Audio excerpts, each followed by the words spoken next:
الصيام كما كتب على الذين من قبلكم لعلكم تتقون صدق الله العظيم.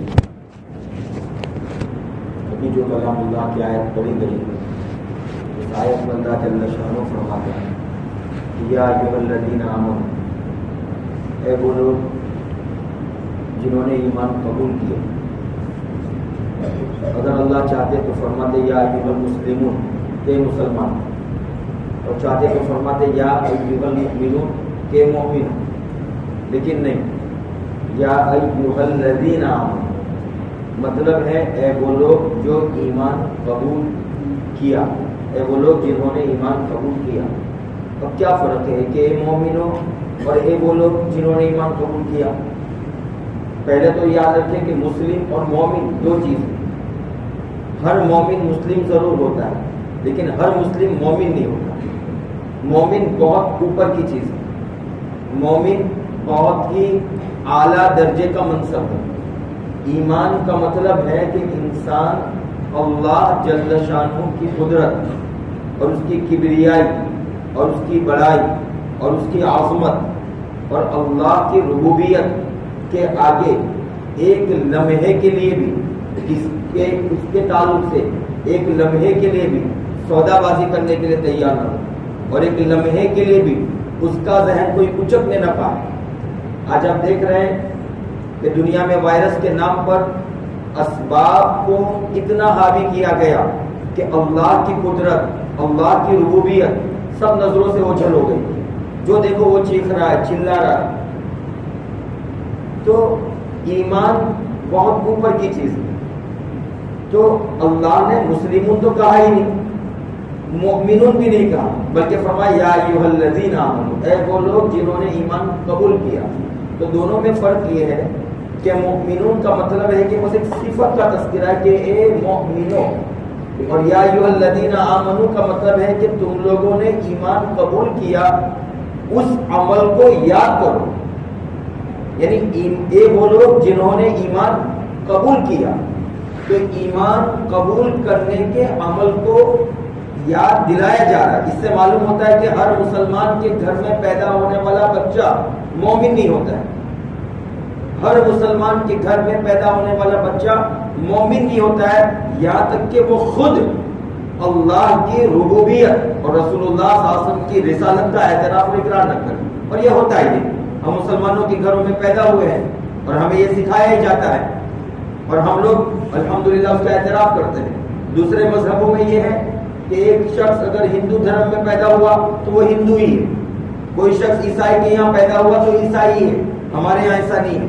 اگر کوئی شخص مسلمان کے گھر میں پیدا ہوا، کسی عالم کی اولاد ہے، کسی بزرگ کی بھی اولاد ہو، لیکن اگر وہ اللہ جل شانہ کے احکام میں سے کسی ایک حکم کا بھی انکار کرے، کسی بھی نبی کا انکار کرے، قرآن کی کسی آیت کا، کسی حکم کا، صریح حکم کا انکار کرے، تو اسی وقت کافر ہو جاتا ہے. تو یا ایھا الذین آمنوا، اے وہ لوگ جنہوں نے ایمان قبول کیا. تو اس عمل، ایک ایمان قبول کرنے کے عمل کو یاد دلایا جا رہا ہے اور اس کا واسطہ اور حوالہ دیا جا رہا ہے اور اس کی دعائی دی جا رہی ہے کہ یا ایھا الذین آمنوا، کہ جب تم لوگوں نے اللہ کو اپنا پروردگار، محمد الرسول اللہ صلی اللہ علیہ وسلم کو اپنا نبی اور رسول، اور کتاب اللہ کو اور اللہ کے قرآن کو اپنا دستور، اپنا آئین تسلیم کیا ہے، تو اب تمہاری ذمہ داری ہے کہ کتب علیکم الصیام، کہ تم روزوں پر توجہ دو. کتب علیکم، تم پر فرض کیے گئے روزے، کما کتب علی الذین من قبلکم، جس طرح کہ تم سے اگلی قوموں پر روزے فرض کیے گئے تھے. تو یہ روزہ ایک انعام ہے اللہ کی جانب سے. تو دیکھو پہلے اللہ نے یا ایھا الذین آمنوا فرمایا، پھر کتب علیکم الصیام فرمایا، یعنی پہلے ایمان پھر صیام اور روزہ. مفسرین نے ایک نقطہ اس کے اندر سے ایک بیان کیا جا سکتا ہے کہ دیکھو پہلے ایمان کہا پھر روزہ کہا، تو مطلب یہ ہے کہ اگر کسی شخص کے دل کے اندر جتنا ایمان مضبوط ہوگا، جتنا ایمان راسخ ہوگا، جتنا ایمان مستحکم ہوگا، وہ اللہ کے اس صیام اور روزے کے حکم کو اتنے ہی نشاط کے ساتھ اور اتنی ہی محبت کے ساتھ اور اتنی ہی قوت کے ساتھ اور اتنی ہی مضبوطی کے ساتھ وہ اس کو حاصل کرے گا. جتنا ایمان مضبوط اتنا روزہ مضبوط، جتنا ایمان مستحکم اتنا اچھا اس کا رمضان ہوگا. تو یہ رمضان اللہ کا انعام ہے، کما کتب کہ اللہ نے تم پر روزے فرض کیے، کما کتب علی الذین من قبلکم، جس طرح کہ اللہ نے اگلی امتوں پر اور اگلی قوموں پر روزے فرض کیے گئے تھے۔ لیکن اللہ نے جو انعام رمضان کی شکل میں ہمیں دیا، دوسری قوموں نے بھی روزے رکھے اور روزے رکھوائے، لیکن اس امت کے روزے میں اور ان کے روزوں میں بڑا فرق ہے۔ ہمارے یہاں یہ ہے کہ اگر کوئی شخص اس مہینے کے اندر ایک نفل پڑھے گا تو اس کو ایک فرض کا ثواب ملے گا، اور اگر کوئی شخص ایک فرض پڑھے گا تو اس کو 70 فرضوں کا ثواب ملے گا۔ ہمارے یہاں شب برات آتی ہے اور کچھ ایام آتے ہیں تو لوگ بہت تندہی کے ساتھ مسجدوں کے اندر آ جاتے ہیں، سوچتے ہیں بڑی رات ہے۔ یہ مسجد کے اندر بیٹھا ہوں، میرا یہ اعلان سن لیجئے کہ شب برات کی طرح ہزاروں راتیں، شب برات کی فضیلت ہے، وہ میں نے اس رات کو سنائی تھی، لیکن یاد رکھو کہ شب برات اپنی فضیلتوں کے باوجود، اپنی اہمیتوں کے باوجود، رحمت اور مغفرت اور بخشش کی رات ہونے کے باوجود، شب برات جیسی ہزاروں راتیں مل کر بھی رمضان المبارک کی ایک رات کا مقابلہ نہیں کر سکتی۔ کیا بات کرتے ہیں، رمضان کا ایک ایک لمحہ کتنا قیمتی ہے۔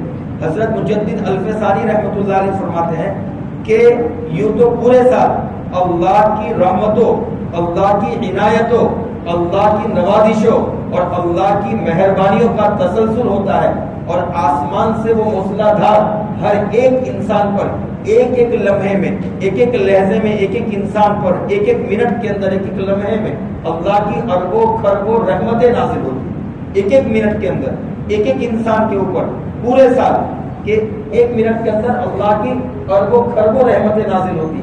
تو اب سوچو کہ تمام انسانوں کے اوپر اور پورے سال کو ملا کر اللہ کی کتنی رحمتیں اترتی ہوگی اور کتنی عنایتیں اور نوازشوں کا معاملہ ہوتا ہوگا۔ لیکن مجدد الفسانی فرماتے ہیں کہ ان تمام پورے سال کی رحمتوں، یعنی پورے سال کی رحمتوں کو ملایا جائے رمضان المبارک کے سامنے تو اس کی مثال ایسے ہی ہے جیسے سمندر کے سامنے پانی کا ایک قطرہ۔ نہیں سمجھے؟ سمجھ میں آ رہا ہے؟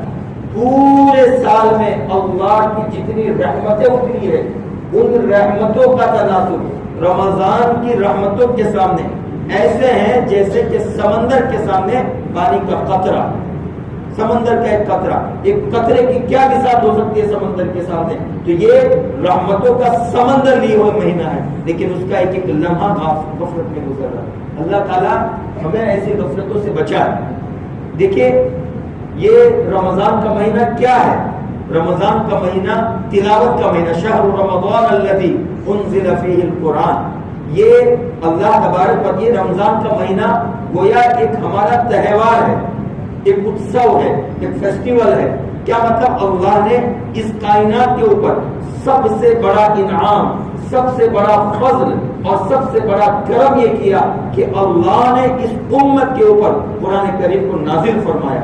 پتہ ہے اس کائنات پر اللہ کا سب سے بڑا انعام قرآن کریم کی شکل میں توریت آئی، انجیل آئی، زبور آئی، بہت سے آسمانی صحیفے آئے، لیکن وہ سب زمانے کی دست بردیوں سے وہ جو ہے تحریف ہو گئے اور وہ سب ختم ہو گئے، وہ ان کے صحیفے بگاڑ دیے گئے اور اس کے اندر ملاوٹیں آ گئی۔ لیکن اللہ نے قرآن کریم کی حفاظت کا ذمہ لیا، اس کا ایک حرف، ایک زبر، ایک نقطہ کائنات کے ختم تک کوئی نہیں بدل سکتا۔